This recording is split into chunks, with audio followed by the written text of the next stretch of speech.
الجزائر اليوم ارسلت 8 طيارات 8 ديريكت، يعني البلاد اللي ترسل 8 ديريكت ومن الطائرات من الحجم الكبير معمرين بالمساعدات والاشخاص والانقاذ وفرق الانقاذ ارسلتهم لليبيا. الجزائر لبت النداء وكانت من الاوائل الذين قاموا بمساعده ليبيا، فاوفدوا مساعدات غذائيه وطبيه و8 طائرات من طائرات الجيش الوطني الشعبي. يا اخي دلتونا بالتبرعات. شنو التبرعات؟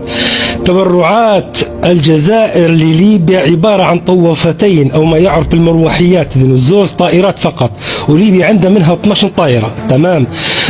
اول مساعدات دخلت لنا هي من تونس الحبيبه الغاليه، قوافل وجنود، واستشهدوا ثلاثة أبناء من أبناء تونس، استشهدوا على أرضنا، وعائلة تونسية نعزوهم ونسأل الله أن يغفر لهم.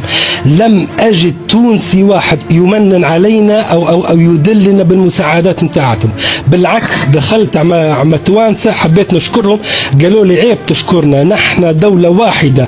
لم أجد أي تونسي أو تونسية يمن علينا. يا أخي لا تبطلوا صدقاتكم بالمن والأذى. والشيء الثاني المصريين كذلك يعني قدموا لنا مساعدات ولم يخرجوا علينا، رغم أنهم شبيحة إعلام عمر موسى وأحمد موسى وعمر أديب لم يخرجوا بصراحة. يعني كنت أتوقع أنهم هم سيدلون بالمساعدات، لكن لم نرهم، لم نرى إلا الجزائريين في إعلامهم الموجه، وكذلك في صفحات التيك توك وكل الصفحات الأخرى السوشيال ميديا دلونا دل. نحن قدمنا لكم، نحن خاوة، نحن القوة العظمى، نحن القوة الضاربة، ونحن نحمي شمال أفريقيا. كلمات مهترئة مقرفة، قوميجيين متخلفين، أقولها صراحة.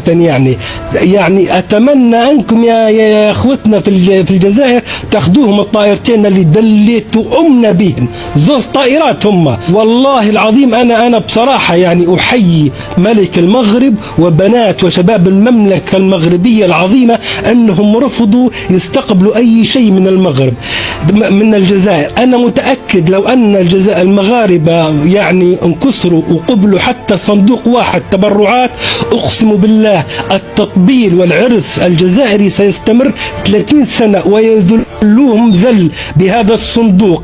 كفاكم يا أخي، خلاص الطائرات هذه كيف صار؟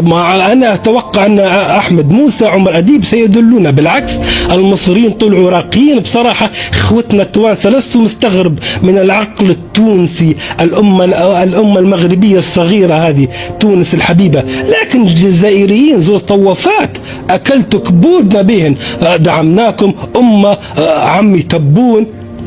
والله يعني للأسف. وأشكر ألف شكر للمملكة المغربية الحبيبة ملكا وشعبها العظيم الراقي الذين رفضوا يستقبلوا حتى فردة خبزة من هذا النظام الهامجي المتخلف.